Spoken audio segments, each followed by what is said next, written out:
श्री कृष्ण राधा से इतना प्रेम करते थे तो फिर उन्होंने राधा से विवाह क्यों नहीं किया?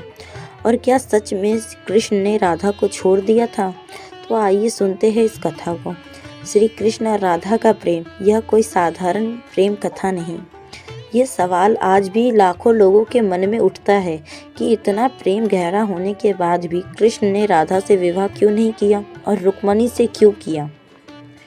तो इस सवाल का उत्तर समझने के लिए सबसे पहले हमें ये जानना ज़रूरी है कि राधा रानी वास्तव में कौन थी।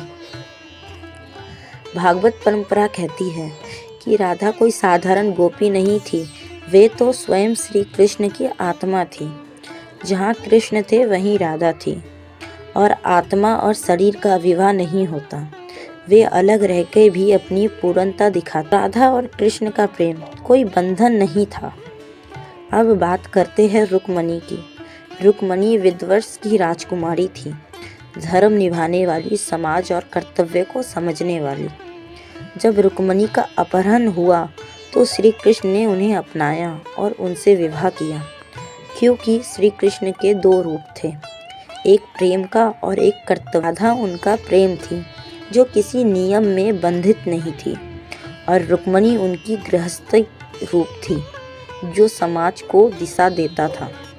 महाभारत और पुराणों में कहीं ये नहीं लिखा है कि श्री कृष्ण ने राधा को छोड़ा है। श्री कृष्ण मथुरा गए, द्वारका गए, लेकिन उन्होंने राधा को कभी नहीं छोड़ा, क्योंकि प्रेम साथ रहने का नाम नहीं, एक हो जाने का नाम है। श्री कृष्ण ने विवाह इसलिए किया ताकि संसार को ये सिखा सके कि प्रेम और कर्तव्य दोनों साथ निभाए जा सकते हैं। अगर श्री कृष्ण केवल प्रेम में रहते तो केवल प्रेम एक प्रेमी कहलाते, वे भगवान नहीं कहलाते कभी। इसीलिए कहा जाता है राधा कृष्ण की आत्मा, रुक्मिणी कृष्ण की धर्म। इसलिए कहा जाता है राधा कृष्ण की आत्मा है और रुक्मिणी कृष्ण का धर्म, और आत्मा को कभी छोड़ा नहीं जाता है। अगर आपको लगता है कि प्रेम पाने का नहीं, समझने का नाम है, तो कमेंट में राधे राधे ज़रूर लिखिएगा। और आपको अगर ये जानकारी अच्छी लगे तो लाइक कीजिएगा।